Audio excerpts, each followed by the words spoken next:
Assalamualaikum warahmatullahi wabarakatuh. Perkenalkan, nama saya Retno Sari.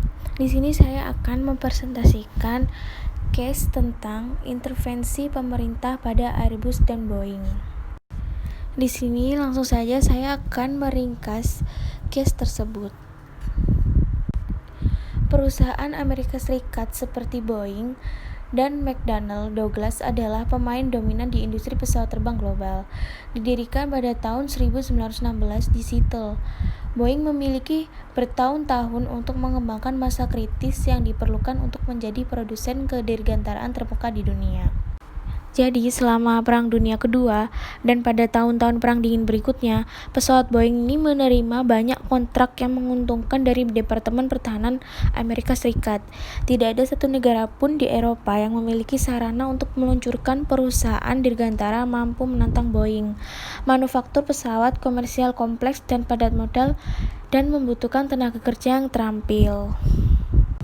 Pada tahun 1981, aliansi 4 negara berhasil menjadi produsen pesawat sipil nomor 2 di dunia.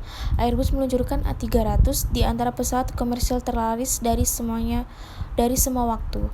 Airbus A320 menerima lebih dari 400 pesanan sebelum yang pertama penerbangan menjadi jet penumpang besar dengan penjualan tercepat dalam penerbangan sejarah.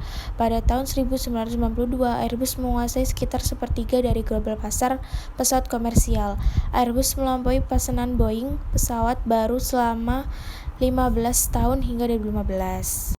Selanjutnya, dukungan pemerintah untuk Airbus. Sejak 1940-an, pemerintah Eropa telah menerapkan kebijakan publik berdasarkan sosialisme demokratis. Di bawah sistem ini, orang Eropa menjadi terbiasa dengan pemerintah yang memainkan peran penting membimbing urusan ekonomi. Pesawat Airbus mendapat manfaat yang sangat besar dari dukungan pemerintah. Perusahaan tersebut telah menerima puluhan miliar euro subsidi dan pinjaman lunak dari 4 pemerintah negara pendiri dan Uni Eropa.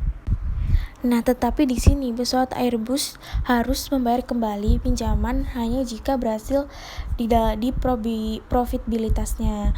Nah, bantuan pemerintah telah membiayai seluruhnya atau sebagian setiap model pesawat Airbus yang bagian utama.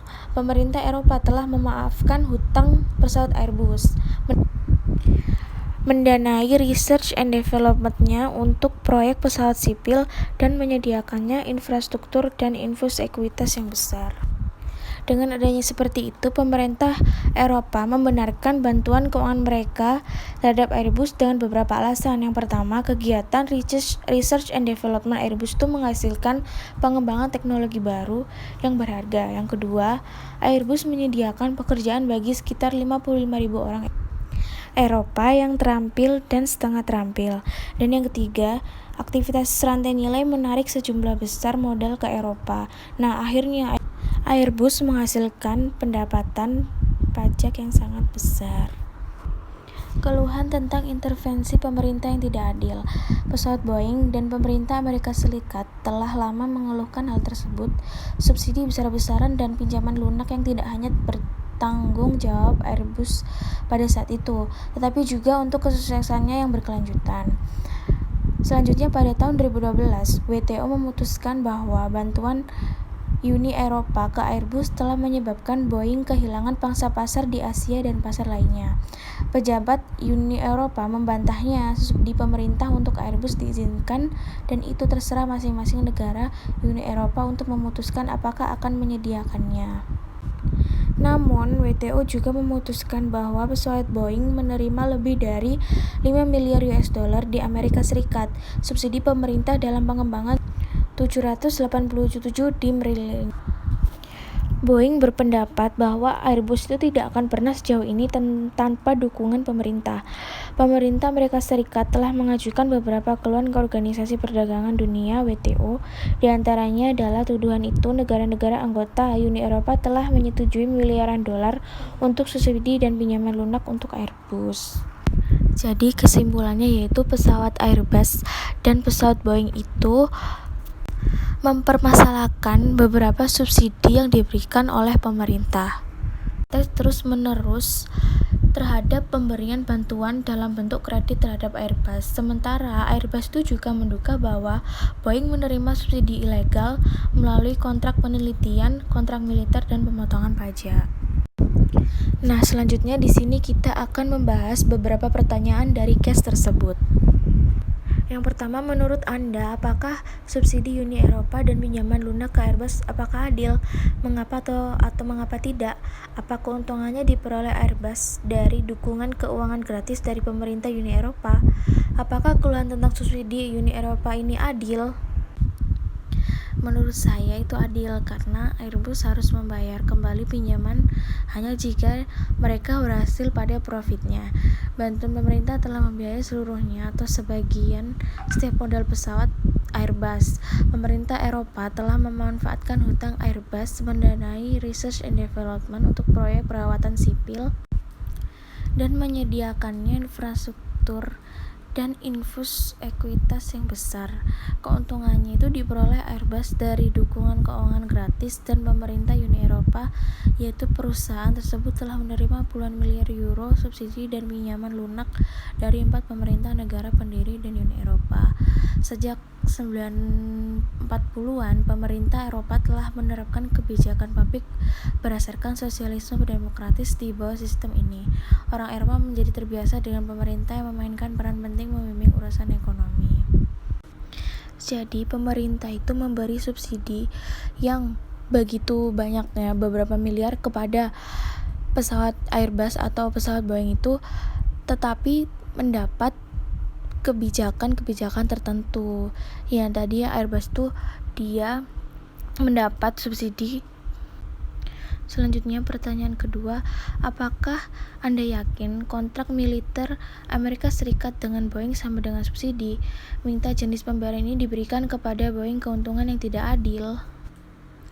Saya yakin kontrak militer Amerika Serikat dengan Boeing sama dengan subsidi karena Airbus menduga bahwa kontrak militer tertentu yang dihadiahkan pada Boeing yang dimaksudkan yang merupakan kontraktor pertahanan terbesar kedua di Amerika Serikat sebenarnya adalah bentuk subsidi. Bantuan pemerintah Amerika Serikat secara signifikan dalam bentuk pengembangan teknologi melalui NASA juga membantu secara signifikan Boeing, sebagaimana juga pemotongan besar pajak yang ditawarkan pada Boeing yang beberapa mengklaimnya sebagai pelanggaran dan kesepakatan 1992 dan peraturan WTO.